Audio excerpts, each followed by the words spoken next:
It all kicked off when I spotted Linda hovering over my FedEx package on the front stoop, like it was hiding state secrets. She was out there in the middle of a sunny afternoon in our quiet cul-de-sac in Maplewood Heights, Texas. Back in the summer of 2022, her nose jammed right up against the cardboard, whispering about community vigilance and questionable shipments. We didn't even have a homeowners association around Haresh, just crown herself the street's unofficial watchdog after binging too many true crime podcasts. When I swung the door open, she jumped back like I'd caught her red-handed in a bank vault. "Oh, just making sure it wasn't a mix-up," she stammered, her eyes bouncing around like ping-pong balls, hands still glued to the box. That thing had my name plastered all over it, my address, and a big handle with care, Tech Gadgets label. Unless she'd stolen my identity overnight, this wasn't hers in any universe. I pried it from her grip without a word, arched an eyebrow that could have pierced steel, and clicked the door shut. End of story, right? Wrong. Over the next few days, packages started vanishing. Nothing huge at first: a wireless mouse, some noise-canceling earbuds, a quirky coffee mug etched with Decent Neighbor Award. I figured the courier was slacking, so I rigged up a hidden camera on the porch. Not one of those phony jobs with a fake glow-a-real deal, motion-triggered beast with infrared that could spot a squirrel plotting a heist at midnight. On the fourth day, the video hit like a bombshell. There was Linda, in her khaki capris and sensible loafers, creeping up at 2 p.m., hunkering down by my flower pot like a shady operative, flipping open a fresh delivery, and shoving it into her oversized canvas tote, the kind that screams eco-warrior or serial swiper. She glanced straight at the doorbell cam, grinned like a Cheshire cat, and fluttered her fingers in a mocking wave. My blood boiled, but I didn't storm over. Folks like Linda thrive on confrontation, sucking it in like vampires on Drama Wild, addictive, and impossible to stop once it starts. Instead, I looped in the cops and the shipping folks, handed over the evidence, and bided my time. 3 days later, I rolled up to find a snarky note slapped on my door. "If you're hoarding junk you don't use, think about sharing with those who could." Scribbled in sparkly blue ink on perfumed paper that reeked of stale vanilla. "No name need edit" was her calling card. I got sneaky. For my next order, I mummified it in packing tape, doused it with bear repellent from a hiking trip. Spoiler, it repels wildlife, but not busybodies. And sharpened biohazard waste "do not touch" across the top. It showed up Monday, gone by Tuesday dawn. That's when it clicked: this wasn't about greed, it was a twisted power play. Linda was flexing, proving she could snatch whatever, whenever, all wrapped in fake smiles and unsolicited block bulletins. Time to flip the script. Enter Spike, my buddy's therapy ferret. Yeah, you heard that right. Not exactly street legal in Texas, but tame, declawed, and wired to unleash a stink bomb on cue, like a furry grenade with attitude. I borrowed him, fed him treats, and let him binge ferret vids on my tablet. Then I engineered the trap: a sturdy box with vents, a trick latch, and a sensor that popped an inner door when tampered with. Baited it with shiny beads and labeled "complimentary accessory, kit claim now." I planted it on the stoop around noon on Thursday, prime time for Linda's dog walk patrol's code for her nosy recon missions. I lurked inside, heart pounding, eyes glued to the feed like a thriller flick. Bang on schedule, she sauntered up, no hesitation, peeked around, and yanked the lid. For a split second, confusion flickered. Then chaos. A furry blur, a snap, and a screech that could shatter glass. Spike blasted her with a noxious cloud, a pungent fog of retribution exploding in her face like karma's fireworks.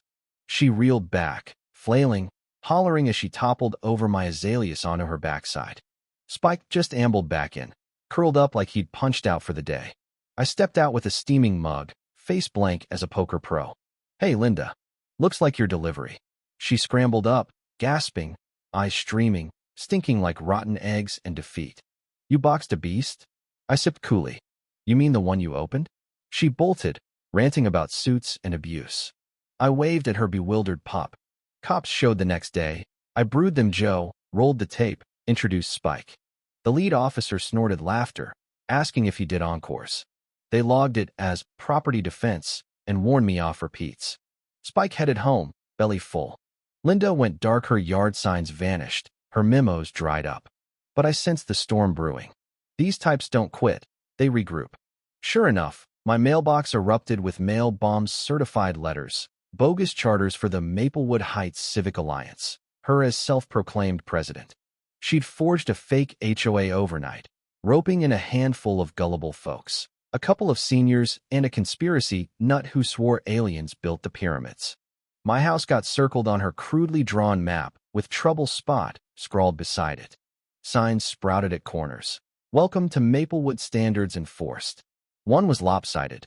The hypocrisy nearly gave me whiplash. Then came the complaints. City Hall griping about unauthorized animal enclosures. She even attached blurry stills of Spike Sprayfest. The inspector, a no-nonsense vet, swung by, eyed my clean yard, chuckled. "Skunk lady drama?" I nodded. "You're the fourth this week she nagged someone over uneven shrubs." He stamped it shut, suggesting I lawyer up if she amped it. But Linda was a freight train of crazy.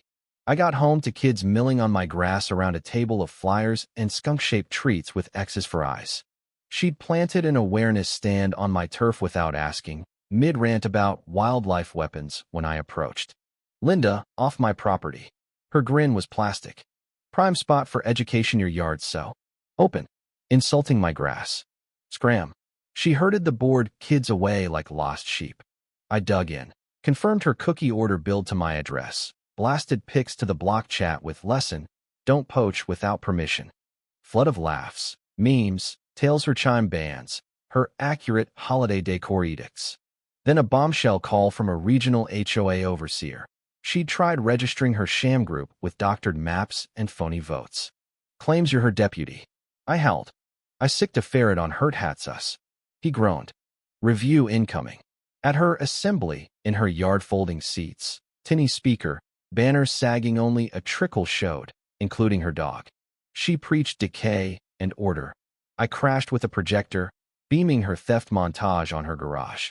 Gasps, claps, she shrieked, "Illegal." I quipped, "It's transparency, try the Bill of Rights." Her mic died mid-tirade. Attendees bailed, swiping her waters. That night, eggs splattered my porch, calculated hits on the mat. Bell, lens. War declared. My next package? A masterpiece, sealed vat of lab-grade stink brew vinegar acid, rotten fish goo, expanding foam prank, dust rig to pop on tilt. Invoiced as her return.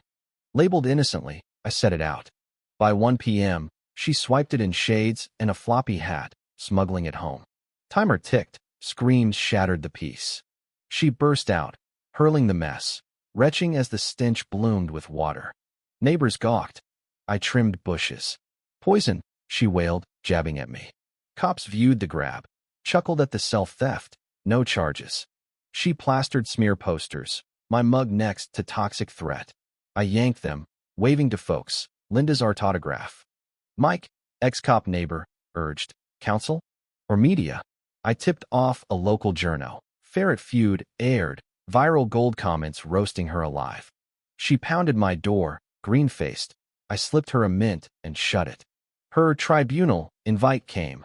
I RSVP'd with chair and notepad. She droned in a neck brace. Why? But I summoned Spike as witness. She flipped, spilling her setup in sticky lemonade.